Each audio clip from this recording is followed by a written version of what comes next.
ये ईश्वर का नियम है और वचन भी कि जब भी पाप, अनैतिकता, अनाचार बढ़ेगा, तब तब परम शक्ति किसी न किसी रूप में धर्म की विजय की स्थापना के लिए, धर्म की स्थापना के लिए, विजय के लिए वो किसी न किसी रूप में जरूर आएंगे, प्रकट होंगे।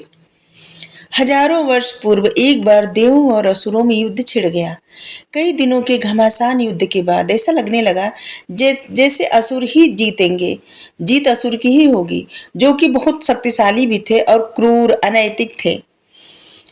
तब देवताओं की पराजय से बचाने के लिए देवों ने ब्रह्मा से सहायता की याचना की। उन्होंने कहा, हे परम शक्तिमान ब्रह्मा, यदि आप हमारी सहायता नहीं करेंगे तो पृथ्वी पर अन्याय और पाप का राज हो जाएगा। हमें संकट से उबारिए, हे परम पिता। तभी ब्रह्मा जी की आवाज वातावरण में गूंज उठी। ब्रह्मा जी कहें, जाओ देव, पूरी शक्ति से युद्ध करो, अंत में विजय सत्य की ही होगी। इस परम शक्ति के आश्वासन से बढ़ावा पाकर के देवता लोग पुनः युद्ध भूमि में आ गए और उसकी सहायता से उन्होंने शीघ्र ही असुरों को हरा दिया। जीत के उपरांत देवों ने अपना विजयोत्सव मनाया और वे महीनों तक खान पान और आमोद प्रमोद में मग्न रहते थे। देवता लोग हमेशा ऐसा ही करते थे, हमेशा जीत जाते थे वो लोग आमोद प्रमोद, खाना पीना, सोम मदिरा, नाच गाना इसी में व्यस्त व्यस्त हो जाते।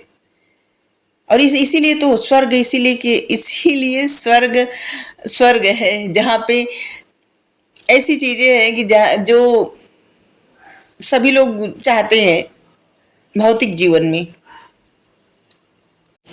और इस जीत से देवता लोग दंभी बन गए। देवताओं को ये जीत दंभी बना दी। हर कोई यही समझने लगा कि ये जीत उनके सत्कर्मों और पुण्य बल के कारण हुई है। लेकिन सारे देव अपना कर्तव्य भूलकर उत्सव मनाने में लगे रहे। इसका परिणाम यह निकला कि चारों ओर हाहाकार मच गया, सर्वत्र पाप और अव्यवस्था फैल गई।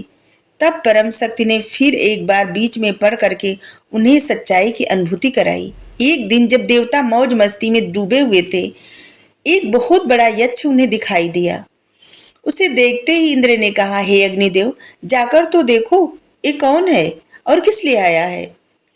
अग्निदेव यक्ष के पास पहुंचे और यक्ष से बोले, मैं अग्निदेव हूँ, संसार की हर वस्तु को जलाकर राख कर देने की शक्ति मुझ में है। तुम कौन हो? अग्निदेव की दम्भ भरी बाड़ी सुन करके यक्ष उत्तर देने के लिए अपने स्थान पर ही खड़े रहो के ठठाकर हंसने लगे। उन्होंने कहा, क्या तुम सच बोल रहे हो? अग्निदेव ने कहा, हाँ, मैं कुछ भी जला सकता हूँ। तब यक्ष ने एक घास का तिनका उठाया और अग्निदेव की तरफ बढ़ाते हुए बोला, तुम्हें बहुत गर्व है न अपनी शक्ति पर, जरा इस तिनके को जलाकर दिखाओ, तब मैं मानूंगा कि तुम सचमुच महान हो। अग्निदेव ने तिनका उठा लिया और अपनी शक्ति को केंद्रित करके उसे आज्ञा दी कि इस तिनके को फूंक डालो। आग की लपलपाती हुई ज्वालाओं ने तिनके को घेर लिया, पर वह तिनका जला नहीं। हताश और अपमानित होकर अग्निदेव महल में लौट आए और वे चकित थे कि यह अद्भुत और शक्तिशाली व्यक्ति कौन हो सकता है, जो मुझसे भी शक्तिशाली है। इंद्र ने इस बार वायुदेव को भेजा। वायुदेव यक्ष के पास पहुंचे। यक्ष ने उनसे पूछा, आपका परिचय क्या है मान्यवर? मैं वायुदेव हूँ। आप वायुदेव हैं? हाँ, मैं वायुदेव हूँ। चारों ओर से जो हवाएं बहती हैं, मैं उनका स्वामी हूँ। किन किन शक्तियों से संपन्न हैं आप? यक्ष ने पूछा, किन किन शक्तियों से आप संपन्न हैं? तो वायुदेव ने कहा, मैं किसी भी वस्तु को धरती की सतह से उड़ाकर परे फेंक सकता हूं। अभिमान, दंभ वायुदेव के शब्दों से भी छलक रहा था। तो जो यक्ष थे वो बोले, अच्छा ऐसी बात है, तो इस तिनके को उड़ाकर दिखाइए, जिससे मैं जान सकूं कि सचमुच में आप महान हैं। और ऐसा कहते हुए वो तिनका जमीन पर रख दिए। वायुदेव ने प्रचंड हवाएं छोड़ी, परंतु तिनका अपने स्थान से न हिला। उनके सारे प्रयत्न विफल हो गए।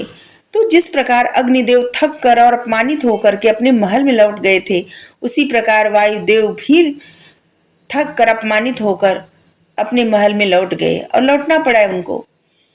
वे यह बात समझ नहीं पाए कि आखिर यह यक्ष कौन है, और उनके मन में भी यह प्रश्न उठा कि यह यक्ष कौन है जो मुझसे भी बड़ा शक्तिशाली है।